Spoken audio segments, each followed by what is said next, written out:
Hello दोस्तों, नमस्कार। स्वागत है आप सभी का हमारे यूट्यूब के online study channel Om classes में। तो दोस्तों आज हम डिस्कस करेंगे UP PET special test series का पार्ट 2 पार्ट 1 इसके पहले में अपलोड कर चुके हैं, जिसमें बहुत ही महत्वपूर्ण प्रश्नों को ऐड किया गया है। तो चलिए दोस्तों डिस्कस करते हैं आज की टेस्ट सीरीज का पार्ट 2। उससे पहले दोस्तों यदि आप चैनल पर नए हैं तो चैनल को सब्सक्राइब जरूर कर लें, बेल बटन को दबा लें ताकि आने वाले वीडियो का नोटिफिकेशन आपको मिल सके। तो फर्स्ट क्वेश्चन है कि तीसरा गोलमेज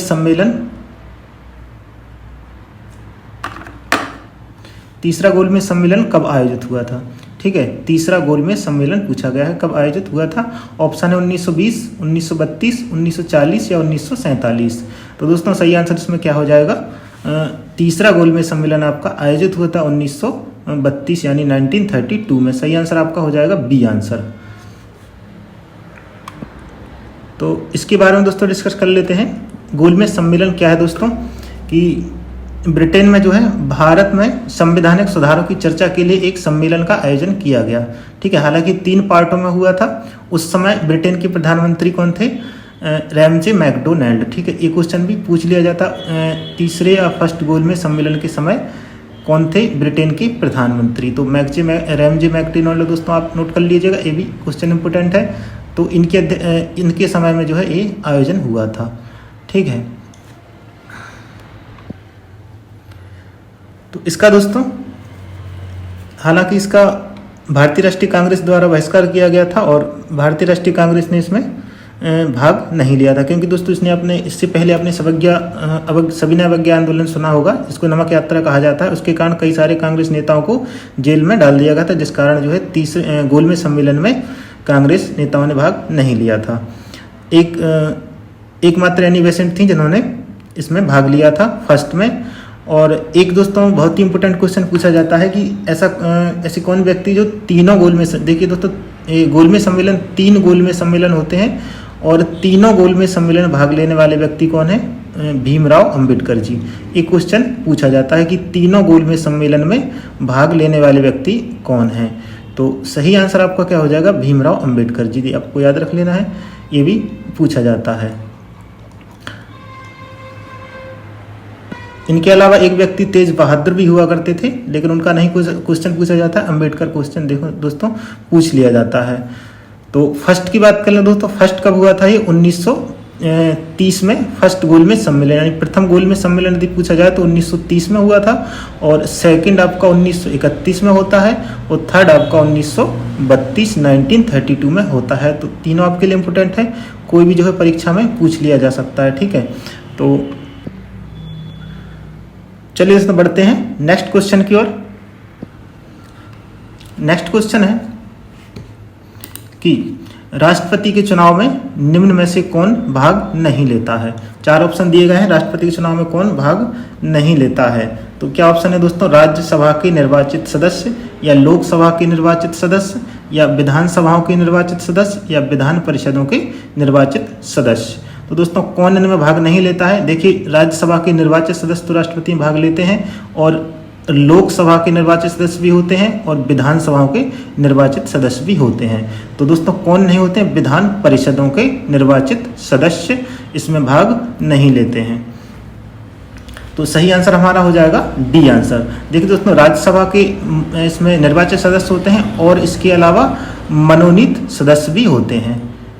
ये भी ऑप्शन में अगर दिया होता तो लगा देते, इसमें भी मनोनीत सदस्य लिए जाते हैं, लेकिन दोस्तों अब मनोनीत करने की जो है प्रक्रिया को बंद कर दिया गया है। एंग्लो इंडियन को अब नहीं लिया जाता है, नई प्रक्रिया के अनुसार उसको बंद कर दिया गया है। और विधानसभाओं के निर्वाचित सदस्य भी लिए जाते हैं, लेकिन विधान परिषदों के निर्वाचित सदस्य इसमें भाग नहीं लेते हैं।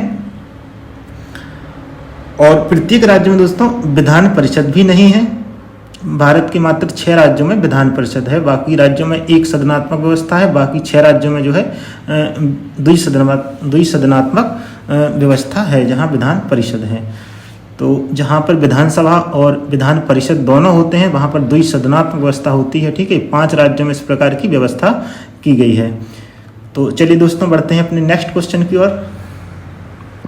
और इससे पहले दोस्तों एक क्वेश्चन और आपको बता दें, देखिए राष्ट्रपति और उपराष्ट्रपति और राज्यपाल, ये 3 व्यक्ति जो है दोस्तों किसी भी सदन के सदस्य नहीं होते हैं। देखिए राष्ट्रपति भी किसी भी सदन के सदस्य नहीं होते हैं, उपराष्ट्रपति भी किसी भी सदन के सदस्य नहीं होते हैं, और राज्यपाल भी ना तो लोकसभा के सदस्य होते हैं ना राज्यसभा के सदस्य होते हैं।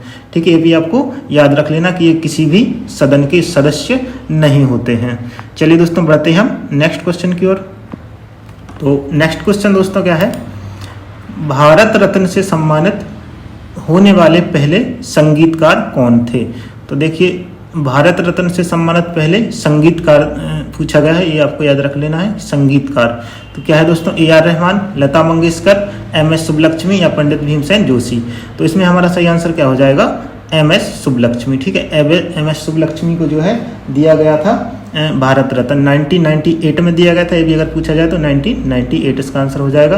देखिए भारत रत्न की स्टार्टिंग जो है कहाँ से होती है दोस्तों, 1954 1954 से होती है, और ये प्रत्येक वर्ष कब दिया जाता है, प्रत्येक वर्ष जो है 26 जनवरी के मौके पर दिया जाता है, प्रत्येक वर्ष। ठीक है, ये सारे पॉइंट आपको याद रख लेना है। चलिए दोस्तों बढ़ते हैं अपने नेक्स्ट क्वेश्चन की ओर।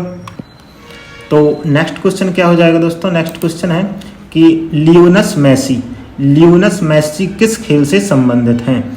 तो सही आंसर आपका क्या हो जाएगा, हॉकी, गोल्फ, फुटबॉल या बिलियर्ड्स। तो देखिए दोस्तों लियोनेल मेसी जो है आपके फुटबॉल के खिलाड़ी हैं। तो सही आंसर आपका इसमें हो जाएगा सी आंसर, फुटबॉल। ठीक है, और ये किस टीम से हैं दोस्तों, ये अर्जेंटीना से हैं, ये आपको याद रख लेना है, अर्जेंटीना से हैं। और वर्तमान में दोस्तों आप 22वां फीफा जो है 22वां फीफा जो है 22वां फीफा जो है आयोजित हुआ है, उसमें इनको जो है क्या मिला है, गोल्डन बॉल अवार्ड का पुरस्कार मिला है। ठीक है, गोल्डन बॉल अवार्ड। तो ये करंट अफेयर्स का भी क्वेश्चन है दोस्तों, ये आपको याद रख लेना, पूछा जा सकता है। गोल्डन बॉल अवार्ड किसे मिला है, तो लियोनेल मेसी को मिला है। ठीक है, 22वां फीफा। तो चलिए दोस्तों बढ़ते हैं अपने नेक्स्ट क्वेश्चन की ओर। नेक्स्ट क्वेश्चन है, मानव विकास सूचकांक HDI किसके द्वारा प्रकाशित किया जाता है? तो ये किसके द्वारा प्रकाशित किया जाता है, कौन सी संस्था के द्वारा? देखिए विश्व बैंक द्वारा, संयुक्त राष्ट्र विकास कार्यक्रम द्वारा, या अंतर्राष्ट्रीय मुद्रा कोष द्वारा, या नीति आयोग द्वारा। तो दोस्तों सही आंसर आपका हो जाएगा इसमें संयुक्त राष्ट्र विकास कार्यक्रम। ठीक है, इसको कहते हैं UNDP, आपने सुना होगा UNDP, United Nation Development Programme. ठीक है, इसके द्वारा इसको जारी किया जाता है, UNDP द्वारा। हिंदी में संयुक्त राष्ट्र विकास कार्यक्रम होता है और इंग्लिश में UNDP होता है। तो HDI दोस्तों सबसे पहले कब प्रकाशित किया गया था, 1990 में किया गया था। और इसका दोस्तों किसके द्वारा किया गया था, देखिए भारत के एक अर्थशास्त्री हुआ करते थे अमर्त्य सेन का नाम आपने जरूर पढ़ा होगा, अमर्त्य सेन। और एक पाकिस्तान के हुआ करते थे जिनका नाम था महमूब उल हक। इन दोनों व्यक्तियों के द्वारा जो है इसका प्रतिपादन किया गया था। 1990 में सबसे पहले इसको प्रकाशित किया गया था। और दोस्तों एक क्वेश्चन और पूछा जाता है इससे कि इसका अधिकतम मान कितना होता है, तो इसका अधिकतम मान होता है 1। ये आपको याद रख लेना है। तो चलिए बढ़ते हैं दोस्तों अपने नेक्स्ट क्वेश्चन की ओर। नेक्स्ट क्वेश्चन है, खजुराहो मंदिरों का निर्माण किसने करवाया था? तो खजुराहो के मंदिरों का निर्माण किसने करवाया था, विजयनगर राजाओं ने, बहमनी सुल्तानों ने, चंदेल राजाओं ने, या गुप्त शासकों ने? तो सही आंसर इसमें आपका हो जाएगा दोस्तों सी आंसर, चंदेल राजाओं द्वारा इनका निर्माण करवाया गया था। और इनकी बात करें तो ये दोस्तों MP के छतरपुर जिले में स्थित हैं। कहाँ पर है, MP के छतरपुर में, इसकी लोकेशन हो जाएगी छतरपुर।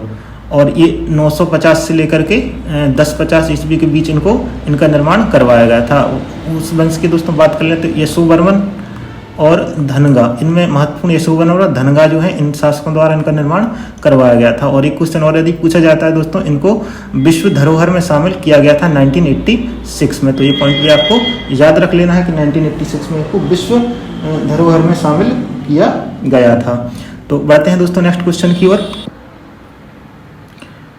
नेक्स्ट क्वेश्चन है, झिझिया नृत्य की उत्पत्ति कहाँ हुई? देखिए झिझिया नृत्य पूछा गया है, कहाँ हुई? राजस्थान, पश्चिम बंगाल, बिहार या गुजरात? तो सही आंसर आपका हो जाएगा दोस्तों सी, यानी बिहार में जो है झिझिया नृत्य की उत्पत्ति हुई। इनके अलावा दोस्तों और यदि प्रश्न पूछा जाता है विदेशी नृत्य, ये भी बिहार से संबंधित है। और एक झुमरी नृत्य भी दोस्तों पूछा जा रहा है आजकल, तो झुमरी नृत्य भी याद कर लीजिएगा, ये भी आपका संबंधित है बिहार से। बढ़ते हैं नेक्स्ट क्वेश्चन की ओर। नेक्स्ट क्वेश्चन आपका हो जाएगा, प्रधानमंत्री ग्रामोदय योजना कब प्रारंभ हुई? तो प्रधानमंत्री ग्रामोदय योजना दोस्तों कब प्रारंभ हुई? 2002, 1999 या 2000 या 2004? तो दोस्तों इसमें आपका सही आंसर हो जाएगा सन 2000 में जो है हुई थी। तो सही आंसर आपका हो जाएगा सी आंसर सन 2000, ठीक है। और ये गरीब ग्रामीण आदमी का जीवन स्तर जो है ठीक करने के लिए इसको लॉन्च किया गया था, और ये अटल बिहारी सरकार द्वारा इसको लॉन्च किया गया था, ठीक है। प्रधानमंत्री अटल बिहारी के समय में इसको लॉन्च किया गया था, ठीक है। बढ़ते हैं दोस्तों अपने नेक्स्ट क्वेश्चन की ओर। नेक्स्ट क्वेश्चन है, भारतीय क्रिकेट कंट्रोल बोर्ड की स्थापना किस वर्ष हुई? भारतीय क्रिकेट कंट्रोल बोर्ड यानी बीसीसीआई की स्थापना पूछी गई है, कब हुई थी, ठीक है। तो बीसीसीआई की स्थापना दोस्तों कब हुई थी? 1958, 1938, 1928 या 1948? तो दोस्तों सही आंसर आपका हो जाएगा 1928 यानी 1928 में सही आंसर आपका हो जाएगा। स्थापना हुई थी बीसीसीआई की। इसकी दोस्तों मुख्यालय की बात कर लें तो हेडक्वार्टर इसका कहाँ है? मुंबई में है, इसका हेडक्वार्टर हो जाएगा मुंबई। और एक क्वेश्चन और दोस्तों पूछा जाए अंतर्राष्ट्रीय क्रिकेट कंट्रोल का यदि पूछा जाए, आईसीसी की स्थापना हुई थी 1909 में, 1909 में, और इसका हेडक्वार्टर कहाँ है दोस्तों? इसका हेडक्वार्टर हो जाएगा दुबई में, ठीक है। इसका हेडक्वार्टर है दुबई। चलिए दोस्तों बढ़ते हैं नेक्स्ट क्वेश्चन की ओर। 1909 है। नेक्स्ट क्वेश्चन देखते हैं।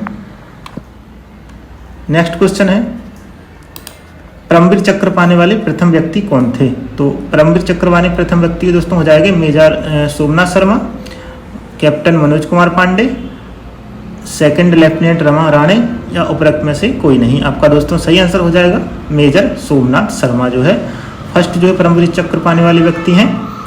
तो सही आंसर आपका हो जाएगा ये आंसर मेजर सोमनाथ शर्मा। बढ़ते हैं नेक्स्ट क्वेश्चन की ओर।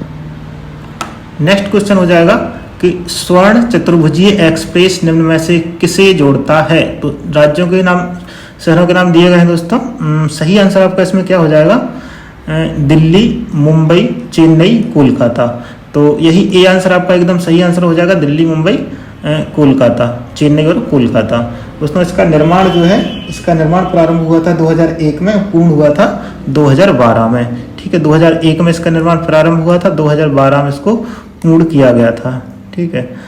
और इसकी लंबाई, कुल लंबाई है दोस्तों 5846 किलोमीटर। ये 4 शहरों को जोड़ता है। तो सही आंसर आपका ए आंसर हो जाएगा। बढ़ जाते हैं नेक्स्ट क्वेश्चन की ओर। नेक्स्ट क्वेश्चन है, भीतरगांव का मंदिर कहाँ पर स्थित है? भीतरगांव का मंदिर कहाँ पर स्थित है? तो उत्तर प्रदेश, बिहार, उड़ीसा या बंगाल?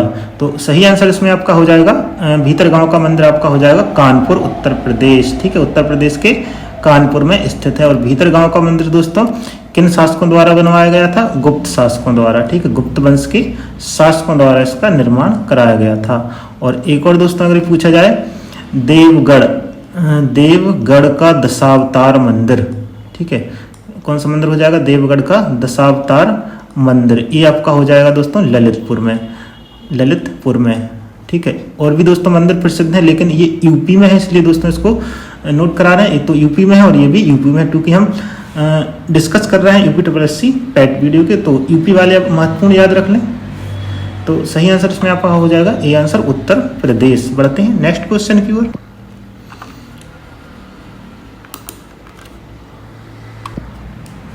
नेक्स्ट क्वेश्चन है, भारत में यारलुंग सांगपो नदी को किस नाम से जाना जाता है? तो दोस्तों यारलुंग सांगपो नदी कौन सी नदी है?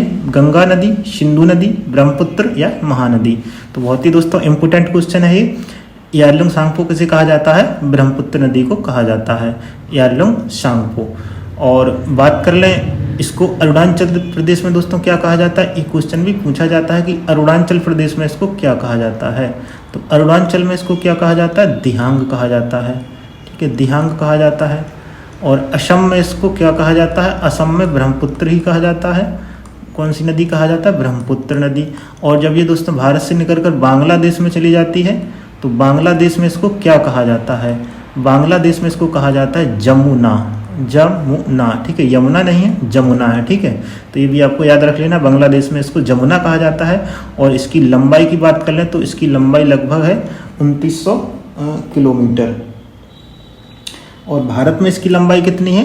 भारत में इसकी लंबाई है 916 किलोमीटर भारत में लंबाई है, ठीक है। टोटल लंबाई 2900 किलोमीटर भारत में प्रवेश करने के बाद और भारत से बाहर निकलने के बाद इसकी लंबाई है भारत में 916 किलोमीटर, ठीक है। बढ़ते हैं दोस्तों नेक्स्ट क्वेश्चन की ओर। नेक्स्ट क्वेश्चन क्या है, किस भारतीय शहर को महिलाओं का शहर कहा जाता है। तो बहुत ही दोस्तों न्यू क्वेश्चन है, अपडेटेड क्वेश्चन है, परीक्षा में पूछा जा रहा है कि महिलाओं का शहर किसे कहा जाता है, कोलकाता, हैदराबाद, मुंबई या चेन्नई। तो करेक्ट आंसर आपका हो जाएगा कोलकाता, जिसे का कहा जाता है महिलाओं का शहर कहा जाता है। देखते हैं नेक्स्ट क्वेश्चन। नेक्स्ट क्वेश्चन क्या है, निम्नलिखित में से किसने चार मीनार का निर्माण करवाया था। तो किसने चार मीनार का निर्माण करवाया था, कुली कुतुब शाह, अलाउद्दीन खिलजी, इल्तुतमिश या कुतुबुद्दीन ऐबक। तो सही आंसर आपका हो जाएगा ए आंसर, कुली कुतुब शाह द्वारा जो है चार मीनार का निर्माण हैदराबाद में करवाया गया था, हैदराबाद में। ठीक है, और ये कुतुब शाही वंश के थे, किस वंश के थे, कुतुब शाही वंश। कुतुब शाही वंश के 5वें शासक थे कुली कुतुब शाह, जिन्होंने इसका निर्माण करवाया था, लगभग 1591 में करवाया था। क्योंकि इन्होंने इसकी राजधानी जो है गोलकुंडा से जब गोलकुंडा से हैदराबाद अपनी राजधानी को स्थानांतरित किया था, उसी समय जो है चार मीनार का निर्माण करवाया गया था। बढ़ते हैं नेक्स्ट क्वेश्चन की ओर। नेक्स्ट क्वेश्चन क्या हो जाएगा, निम्नलिखित में से किस पादप रोग विज्ञान के जनक के रूप में जाना जाता है। किन्हें जो है पादप रोग विज्ञान के जनक के रूप में जाना जाता है। तो Antonie van Leeuwenhoek, Anton de Bary, Louis Pasteur या अरस्तू को। तो सही आंसर दोस्तों आपका हो जाएगा कि एंटोन डी बेरी को जो है पादप रोग विज्ञान के जनक के रूप में जाना जाता है। तो बी आंसर आपका एकदम सही आंसर हो जाएगा। तो दोस्तों ये थे आज का बहुत ही महत्वपूर्ण स्पेशल टेस्ट सीरीज के क्वेश्चन। दोस्तों वीडियो अच्छी लगी हो तो चैनल को सब्सक्राइब जरूर करें, बेल बटन को दबाएं ताकि आने वाली वीडियो का नोटिफिकेशन आपको मिल सके। तो चलिए दोस्तों मिलते हैं नेक्स्ट वीडियो में नेक्स्ट अपडेट के साथ। तब तक के लिए नमस्कार।